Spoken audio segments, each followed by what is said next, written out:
This is a topic that doesn't get enough attention that it should.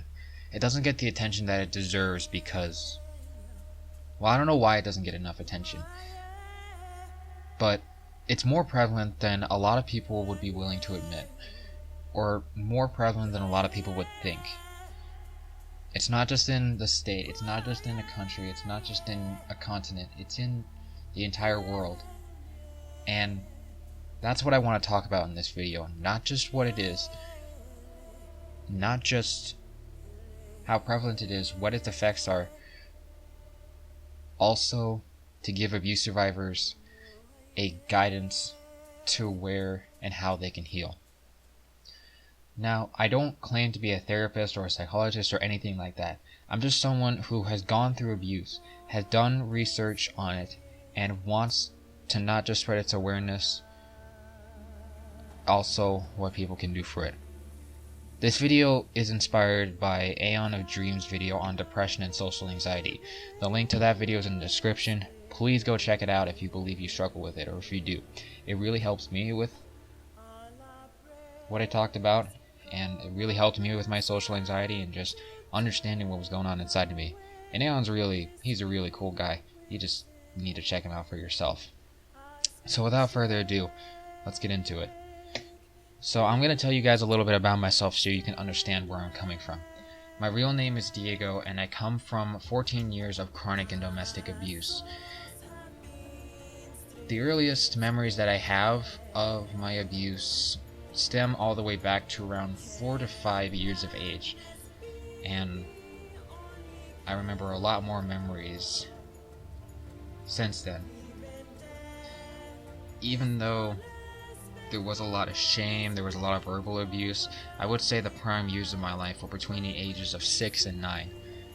That was just around the time where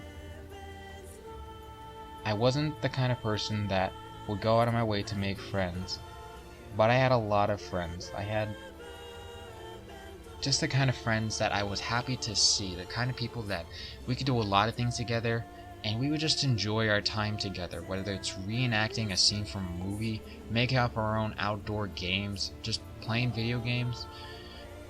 It was the best because we just laughed with each other, we were there for each other, and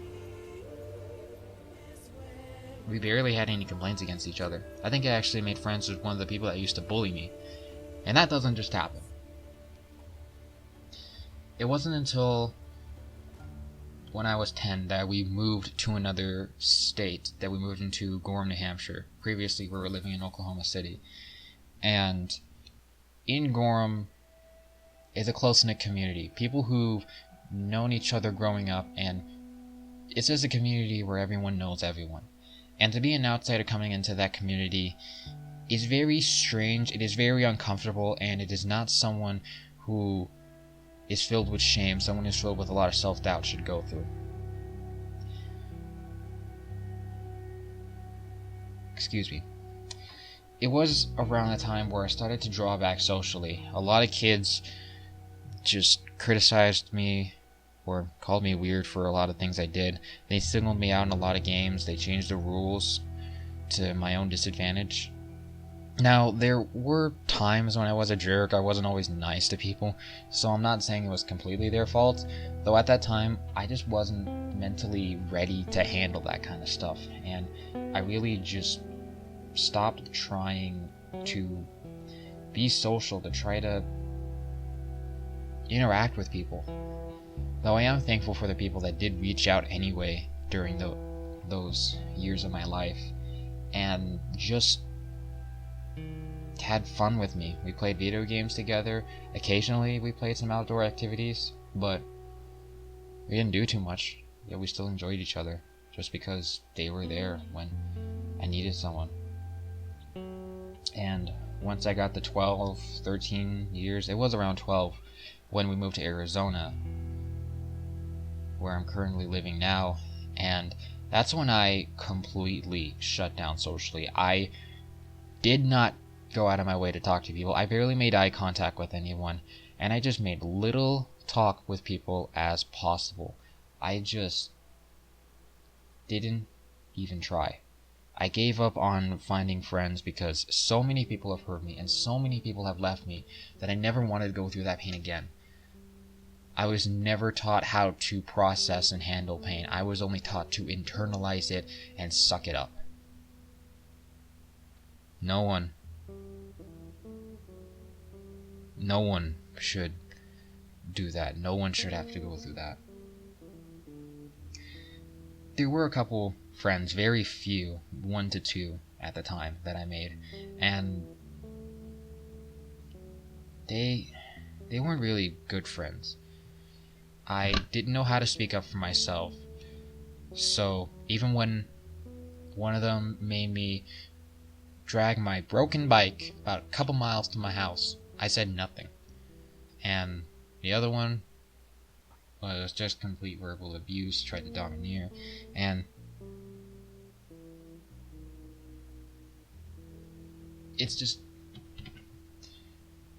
once I cut contact with those people, I gave up on social interaction. I gave up on people. And it was really around that time when I just wanted to leave my situation. Ever since I was 6 and 7, I wanted to leave my house to prove that I was worth something to my family, or at least to see their reaction, to prove to myself that they loved me. Or I'd want to yell at them. I'd want to punch them. I'd want to punch my dad. I'd want to yell at him for all the things that he said to me, all of the abuse that he's done to me.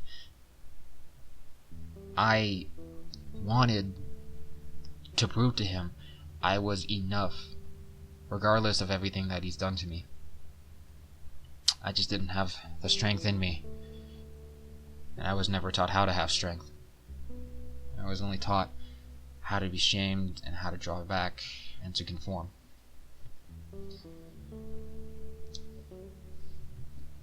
Now, it was around the age of 14.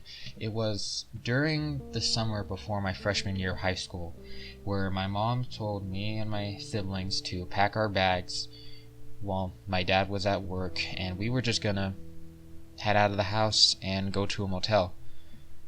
Now, this wasn't the first time that we packed up and left my dad. We'd done this, I believe, 2 times prior to it, and I just thought it was going to be another one of those times where we'd leave for a couple days at most. And if you hear my cat in the background, I'm sorry. I just thought, okay, we're going to leave for a couple days, we're going to come back while my dad's out of the house, and I'm going to have a couple more hours to play video games, and once my dad comes back, there's going to be a honeymoon period where they're going to love each other, they're going to talk nicely to each other for a few days, and then after that, the arguing's going to come back, and the cycle repeats. Jolly fun times, am I right? But that didn't happen. We stayed in the motel for about 4 days, and after that we went to a shelter for a little longer, and after about a week, we went back to our house, and my dad was out of the house. He was living somewhere else. And I was just waiting for him to walk through the door and we just start the cycle again. And after a couple days, he didn't come home. After a couple of weeks, he didn't come home. And I never complained. It was more time to myself, less time being criticized for what I was doing, for being in my own skin. And even with the visitations that we had, I still feared him. I still didn't want to be around him. And that's why I was glad in that December, halfway through my freshman year, that I found out that my mom got an order of protection, so that it was illegal, basically, for my dad to have contact with me and my siblings. And that's one of the best days of my life, honestly. And I believe it was at least around that time when I started to comprehend, after a lot of counseling sessions about what I've gone through,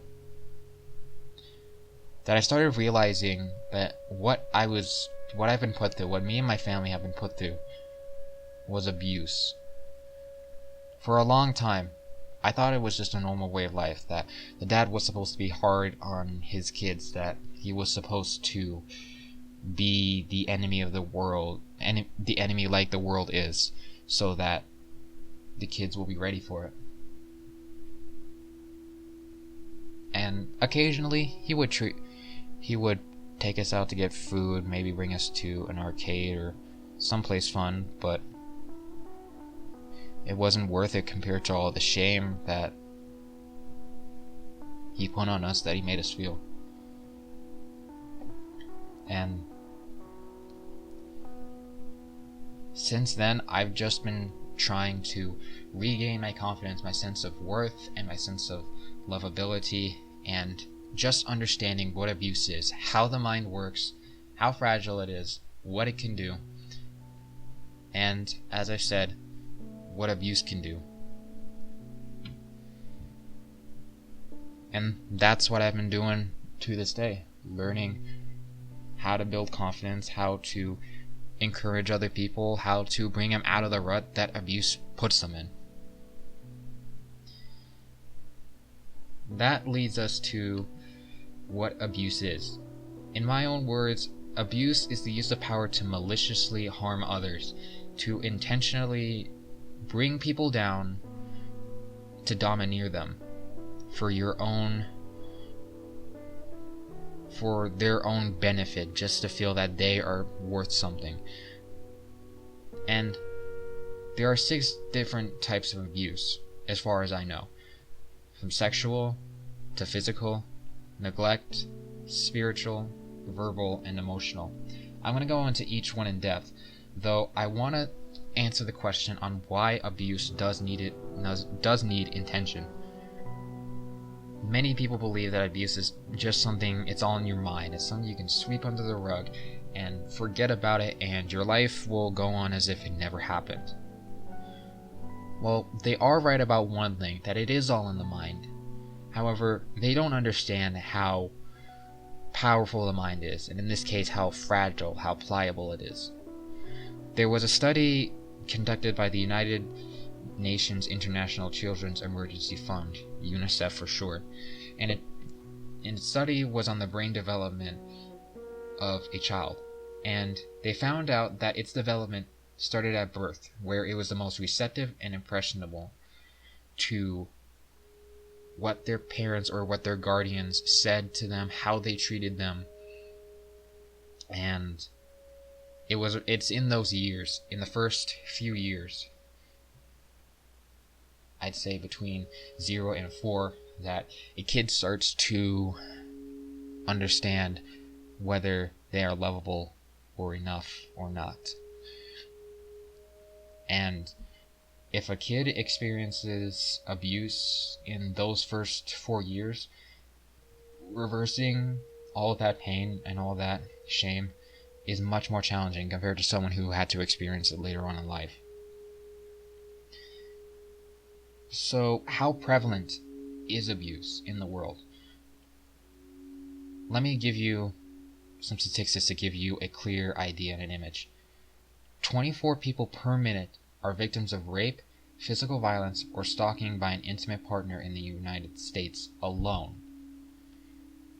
1 in 4 women and 1 in 7 men over the age of 18 have been victims of severe physical violence by a close person in their lifetime in the United States alone. And nearly half of all men and women in the United States have experienced some form of mental abuse by someone close to them, be it a family member, a close friend, you name it. All these statistics do come from the National Domestic Violence Hotline. Now, not all abuse cases actually get permitted. According to Live Science, hopefully I'm saying that right, only 12 to 30% of all child sexual abuse cases do get reported. That's just one category of abuse. Who knows how much of physical abuse actually gets reported, how much spiritual, how much sexual, how much verbal and emotional abuse, how many of those cases actually get reported. I'd also like to clarify some common myths and misconceptions on abuse, starting with abuse only happens with strangers. Over 90% of all abuse happens between people that the abuse survivors know. I want to try to use the term survivor instead of victim, because those who have been through abuse do have the opportunity, they do have the capability of recovering from abuse. And survivor puts that word,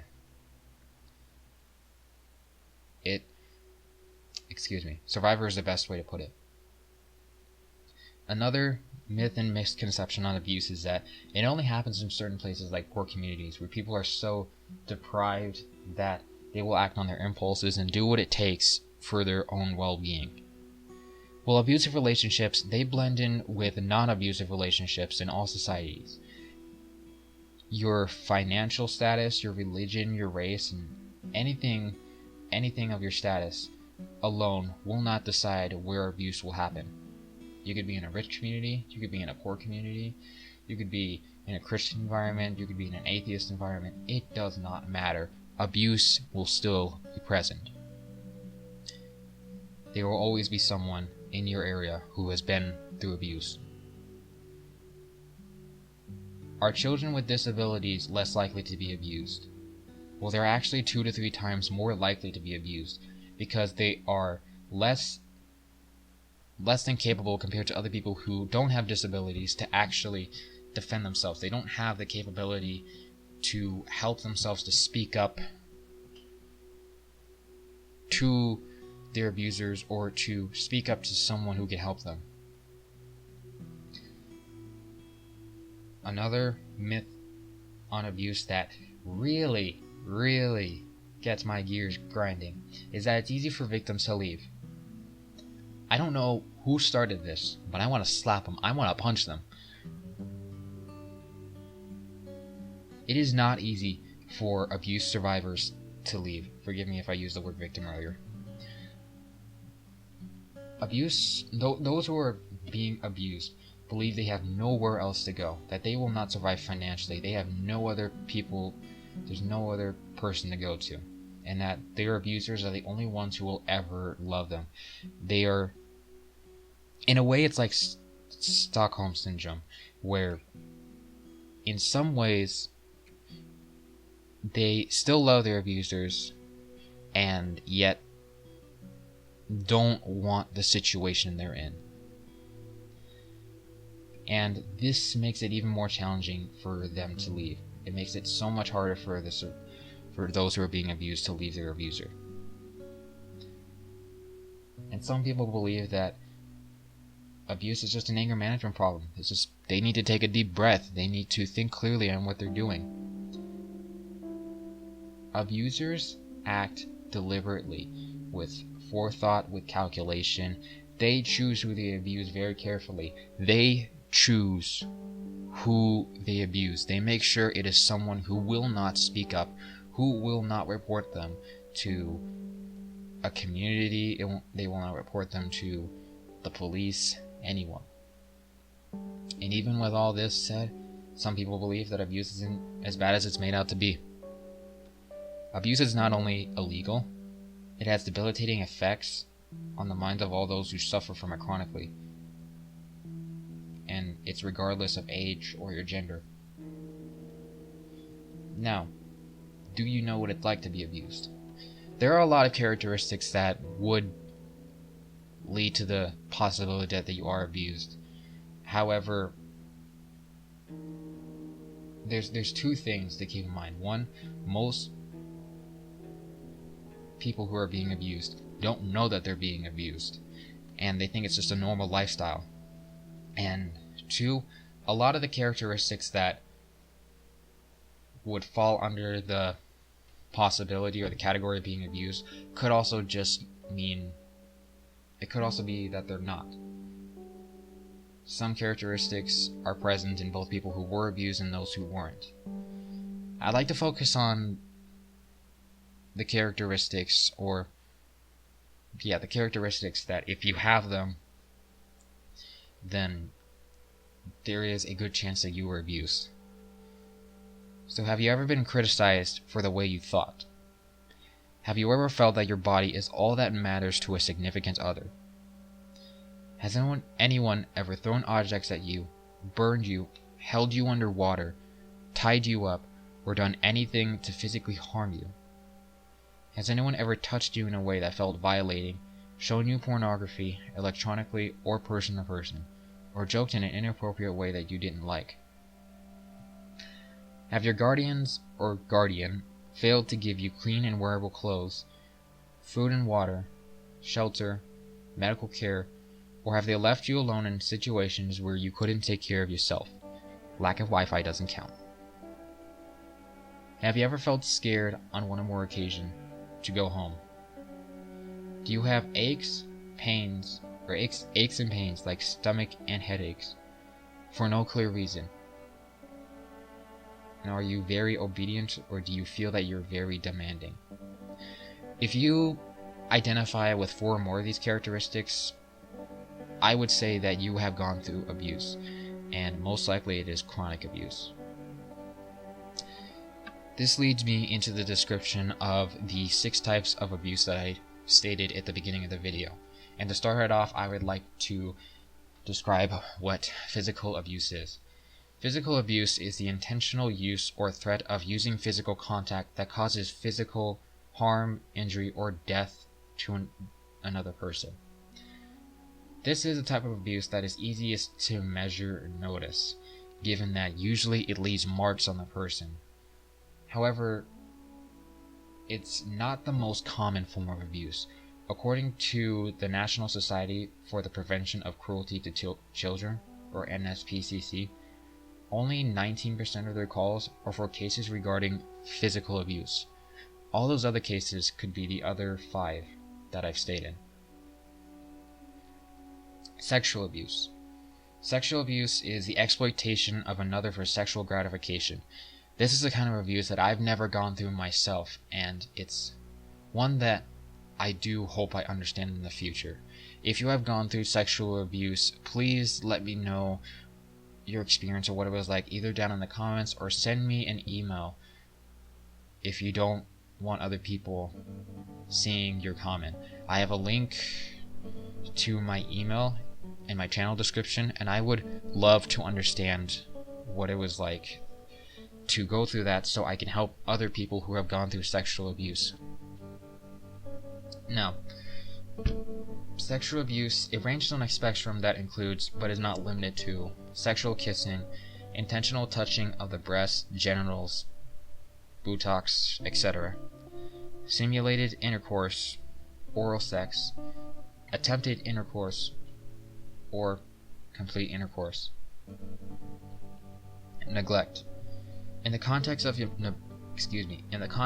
abuse, neglect is a failure of a parent or guardian to provide their kid or kids with a sufficient amount of food, clothing, medical care, protection, supervision, and emotional support. While neglectful abuse is, in a way, a polar opposite of physical abuse, it's just as destructive and damaging as any other type of abuse. According to the Society for the Positive Care of Children, only 75% of children who are 75% of children who are abused suffer from a form of neglectful abuse. Spiritual abuse. Spiritual abuse is defined as the use of religion in an untrue or perverted way to domineer someone. They use it to shame people. They make you believe that questioning what the religion is shows a lack of faith, and shame you and force you into repenting from your doubt and in your religious figure. Being a Christian, I don't believe that's true, and it's not true.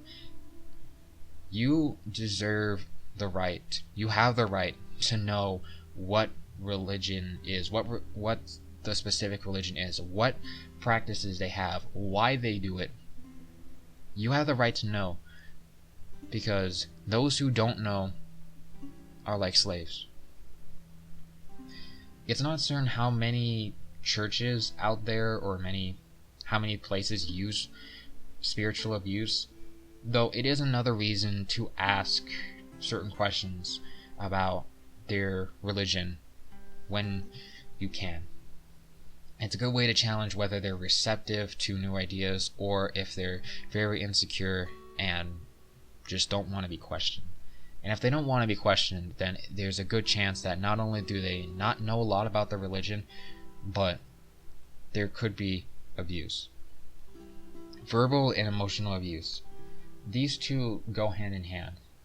Verbal abuse is a methodical use of words to belittle, humiliate, and or maliciously manipulate another person, while emotional abuse is the manipulation of another's feelings and or emotions to get them to act in a specific way.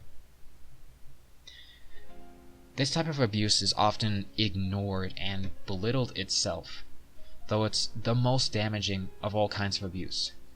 The mind is like the engine of a car. If it does not work, if it stops running,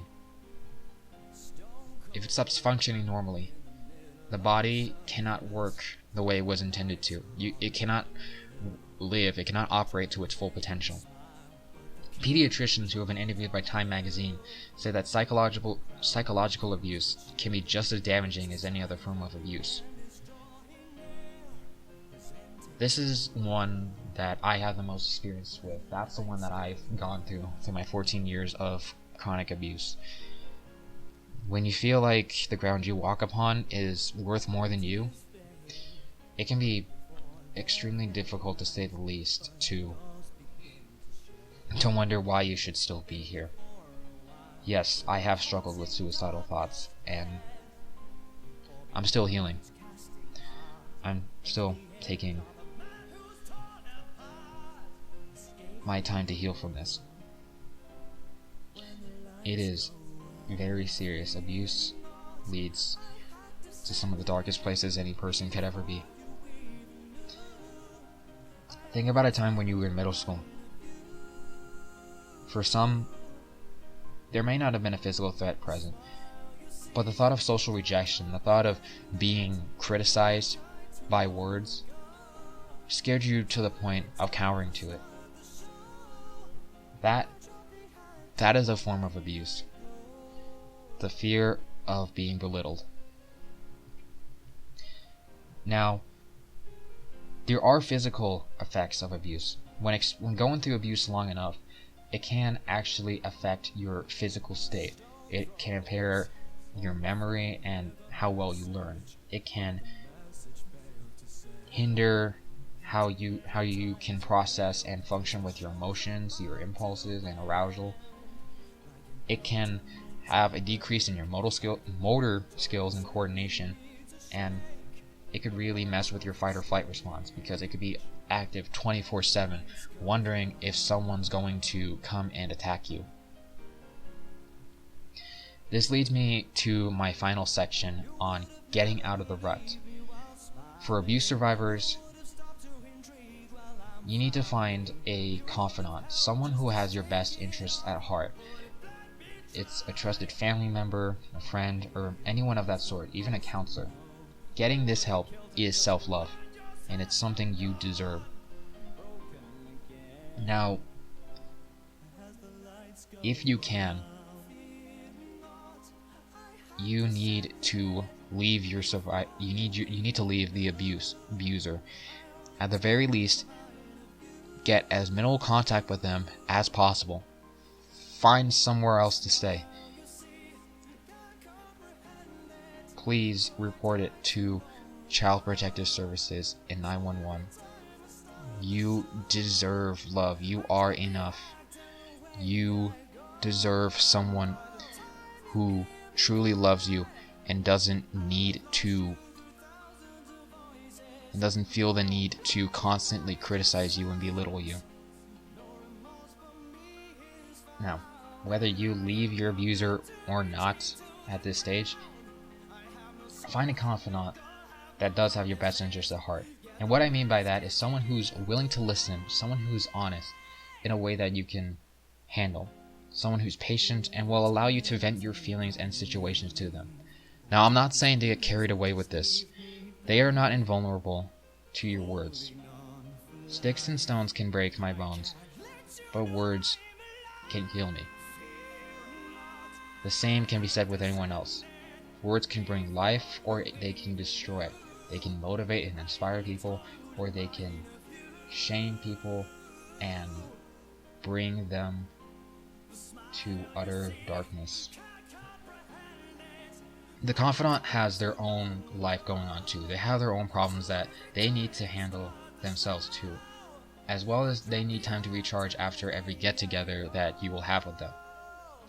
When they are with you, remember that they are not obligated to be with you, so don't attack their character or who they are unless they deserve it. And I'll talk a little bit about that later. Confidants can only help you socially. They can't help you medically unless they're doctors. Remember that. Now, if you plan on being a confidant for an abuse survivor, you need to know that this is a commitment. This is not something you can just drop out because you don't feel like it. Now, as I said before, you do deserve time to recharge. I'm not saying that you need to be their robot and constantly be available for them 24/7. However, it's not something you can just say, "Hey boss, I quit. Gotta go." No. You need time to recharge. However, you need to make out some time for the abuse survivor to talk to you so they can heal. And that's also the goal of your get-togethers for the abuse survivor's healing. Do not rush to tell them what they should do. Do not, if you're religious or you are Christian or anything of that sort, do not rush to tell them that God cares for you or God loves you. Do not rush to tell them what they should do. Even being a Christian myself, it's one of the worst things you could say to someone who's still trying to heal from their abuse. A lot of people some of the Christians that know about what I've gone through, they have tried to fit God in there somewhere, and it did not help. If anything, it drove me further away. And I'm still trying to find out who he is. Regardless, my point is, do not rush to give him advice. It doesn't address the underlying problem. You will need to listen to them for many get-togethers. I'm not talking about days, and I'm not talking about weeks. I don't have a set-in-stone plan or a guideline on how long it'll take. Everyone's pain is different. I cannot give you a set-in-stone path, the 7 steps to recovering from abuse. For some people, it might take a couple weeks. For some people, it might just take a couple months. For some people, it's going to take years. Expect it to be long. Expect this commitment to last for your life. Say statements to them if you are a confidant that encourage them to keep talking. Statements that validate them and their pain. And make sure that once they're finished talking, you paraphrase in your own words what you believe they said, so you both know that you're on the same page. Make sure you understand their situation before you even think about giving them advice. Now, as I've said before, the confidant is not obligated to stay in the relationship. If the abuse survivor simply wants to complain, doesn't want to get help, or is even attacking you, you do not need to stay. Recommend them or refer them to a counselor, to any sort of professional, and just leave it from there. And tell them that if they can't dial it down a little bit, and if they can't stop attacking you, then you'll need to leave. However, with all that said, there are some times when the abuse survivor is going to need to yell. They're going to need to discharge their anger, and it might come out at you. It's all about balance. Just get to know the person and know long enough. Know them to the point of whether you should stay or whether you should leave. And if you are an abuse survivor, monitor your confidant and make sure that they are validating your feelings. Make sure that they are listening to you. If they aren't, then you need to find someone else. It's not being rude for leaving a confidant if they're not helping you. It's respecting yourself by finding someone who does care for you. Now, as I said before, I can't give abuse survivors a set-in-stone path for how they're going to heal and just get out of their rut. I can only give you a general guideline, a general understanding, or general points on what will help you heal, what will help you feel that you are enough. And that's my next point. As you tell and recall your history, learn to accept that you are lovable and that you are enough. Just because someone made you feel unlovable, it doesn't make you that. Learn to praise yourself with your inner voice, because your voice is 10 times stronger. Your inner voice is 10 times stronger than the voice of anyone else. The praise and the criticism you give yourself will always be more powerful than the praise and criticism that anyone else has to say to you. Now, how important is love? Some people don't think that it's that necessary, that they can go on without it. In 1944, there was an experiment conducted on 40 newborn babies. Half of them, they were fed, they were cleaned, and they were loved by caregivers. The other half, they were fed, they were cleaned, but they got no other form of attention or love. And after a couple months, the babies who did not get any other form of attention or love died. Eventually, they just stopped crying, they stopped expressing their needs, and they just stopped living. Now, you might be wondering, wait, if you could die without love, then doesn't that mean I got love from my abuser somehow? Therefore, he or she does love me? Well, of course there are times when the abuser, you'll catch them in a honeymoon phase where of course they are going to treat you nicely. You're going to get some form of affection, and that will keep you going for long enough. However, do not let that deceive you into their true character.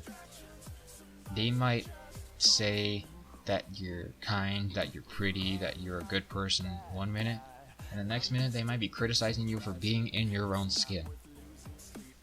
That is not a friend. Now, as you're telling your story to your confidant, clarify who is to blame.